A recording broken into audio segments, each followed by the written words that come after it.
Special mo nagsapasod si Kata Junamin at si Afu Shoes mo ni Masyajaw at there are greater things ni ulay niya ang kanyang tip mapaspasama, pandemics or anything else nagwara kita latas ng Afu Shoes at kita man siya nagtatayon gura ni ulay si Kata man protection si Kata Jun niya at liman nga kat piyang kuman man share piyang kuman ang mga mabasa ni Isalin Afu Shoes para sa si Kata Jun amin sa Kata Jun daw Kata Jun daan tayo pangdoon tayo nin Isalin Afu Shoes at niman nga rod kat pandod siya trust God. Therefore I will look unto the Lord, I will wait for the God of my salvation, my God will hear me. Kat gara kita jung siya Mecca chapter 7 verse 1 to 6 at pandod siya in English. Who is me? For I have become as when the summer fruit has gathered, as when the grapes have been gleaned. There is no cluster to eat, no first ripe fig that my soul desire. The godly has perished from the earth, and there is no one upright among mankind. They all lie in wait for blood, and each hunt the other with a net. Their hand are on what is evil, to do it well. The prince and the judge ask for bribe, and the great man utter the evil desire of his soul. Those they wave that together, for the best of them is like a barrier, the most upright of them a thorn hedge. The day of your witchman, of your punishment has come. Now their confusion is at hand. Put no trust in a neighbor, have no confidence in a friend. Guard the door of your mouth from here who lies in your arms. For the son treat the father with contempt, and the daughter rises up against her mother. The daughter-in-law against her mother-in-law. A man enemies are the men of his own house. But as for me, I will look to the Lord. I will wait for the God of my salvation. My God will hear me. This is Mecca, kadon Mecca iman. So the godly has inspired from the earth has this perish. What's happening? Nganti man kapasamak ni man panawon. Ya?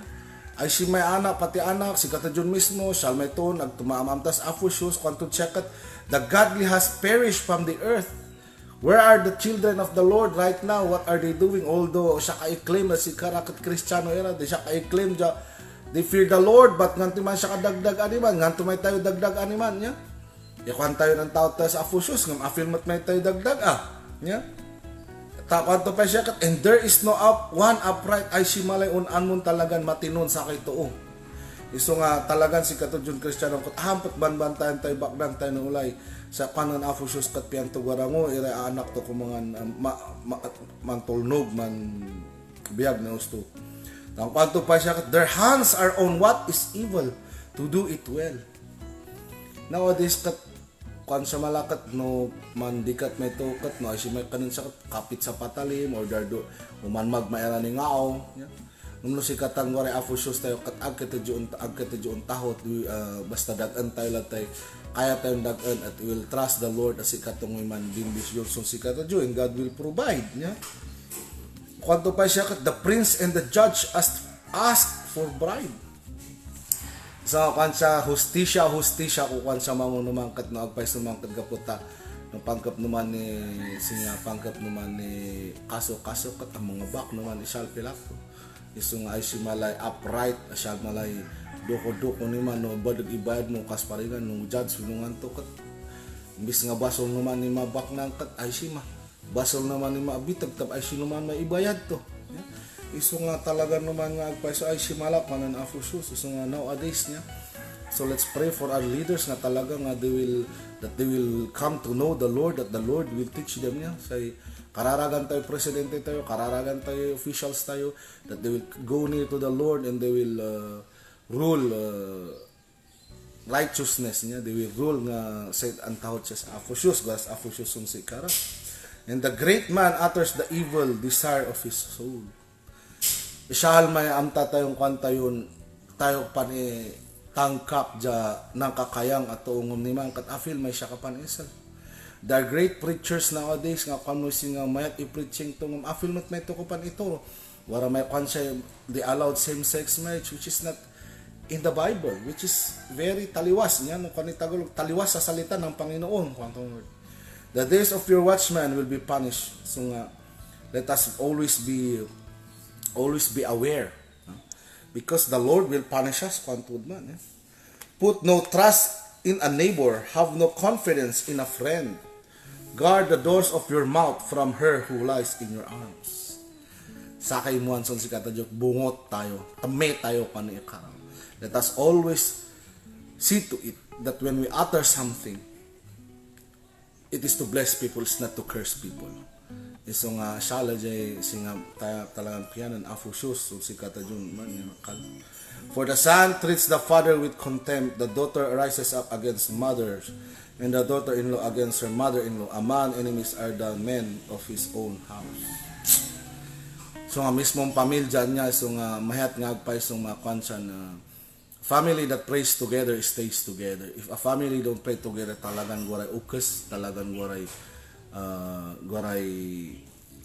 pambabakal ni pamilya. At iya nga rod naman iinam amtak mo dyan pamilya siya kaarubak mo naman.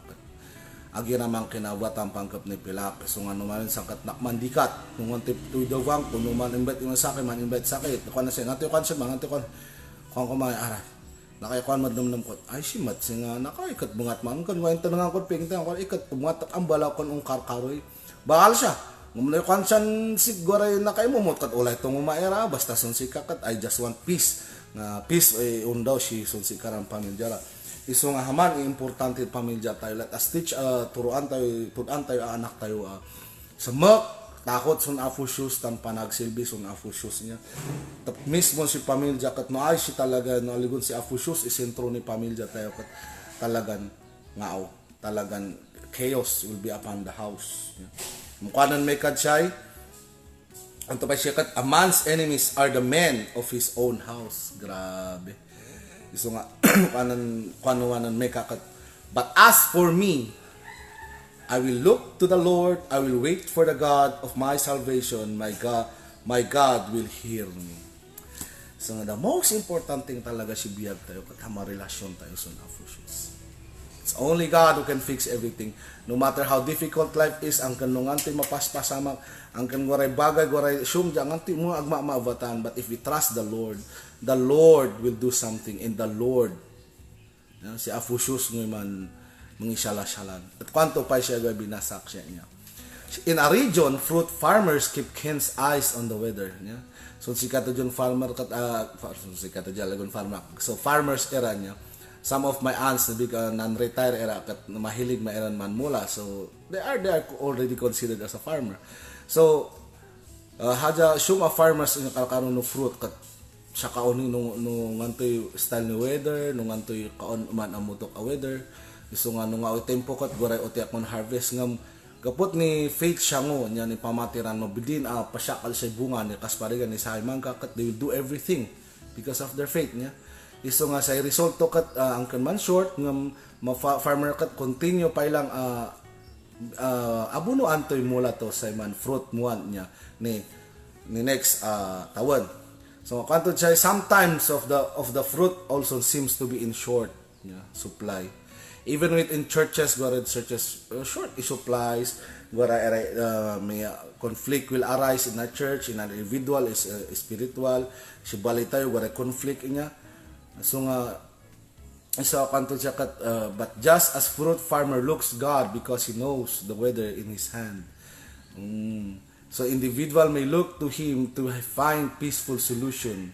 Where no one seems to exist, sometimes God asks us to wait patiently. As we work in heart, sometimes He calls us to forgive and forget. And each individual is responsible to listen and respond to that small voice. His mercies are new every morning. So the Lord's mercy are new every morning. Sometimes ngagpaiso si church, or family, where shorts, guaray conflict. But let us always ask the Lord, let us always be faithful, that the Lord will do His mighty thing. As long as we trust Him. Let us teach individually we look upon God, and the Lord will bless us. Sa piyanan Aphosus, let us wait patiently. Man anos kita, tapman ubda si katod puso tayo. Sometimes He call us to forgive niya. Sometimes minsan we are not at peace because guwaray singa kinabakal tayo nagtayo pinakawan. So the only thing for us to do kat pakawanon tayo kait tayo to. So we'll be always at peace niya. Aman ipiyanan Aphosus. At kanto pa siya, perhaps a friend or family members has betrayed a confidence or in some way disappointment that you. Don't despair niya. No guwaray isyo matuon singan piniyal mon sinmakmok tapos tin na idoto ka na basit abanag nung antoy impasing nung antoy haman mat da impasing tuson sikak afil tinultulungan kumot iyay sinsinmak kumot eto ngam antoy haman impasing tuson sikak ngam kantod siya karakat ngo karaka ma-disappoint so, don't despair kanto. Trust God even when the fruit of the Holy Spirit seem to have been nipped in a badge with His faithfulness. So nga sa piyanan Aphosus kat ang kunwari haman iran kind of to, let us always trust God. Let's an awason si katadjokot sa mak lata.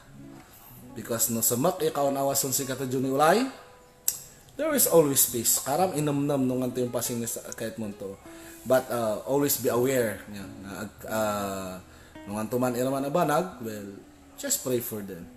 Digat niya iraman ngam haman mat ituro ng Aphosus. Let us do our best, not do our best, let us give our best. There are different siya ni do my best and give my best. Ano give my best kat talagan amen. No do my best kat singama pian mo bunga niya. So let us give our best to glorify the Lord. Let us give our best to live in pleasing God in our daily life. Tatambangat man may share ko ni man ako at si man kabasan luming ko mo kabasan. Let's pray nga ma-dissolve mapuwak si bye-bye tapigsak mo no ali gawa pa ko signal number 4 to super typhoon. Let's pray for our safety. Let's pray Lord ang kununuran ali basta aligon pigsa tap kailangan tayo yung oran kailangan naman mo ni farmers. So ang kararag kita jung Lord salamat mo niya oras kat sikan masudyaw salamat mo niya sabaro at rest day mingo rest day ni isyong Aphosus ni panagubda padag silbingod bali. At kabasan mo ang Aphosus kat isagana mo puso min man si Jawson sikam tap si kami Aphosus mi. At kailangan min undaw si simbaan sa si Jawon mi ka Aphosus. Maulong kami sa agi Aphosus sa anak mo at ngaran mo kayang mi.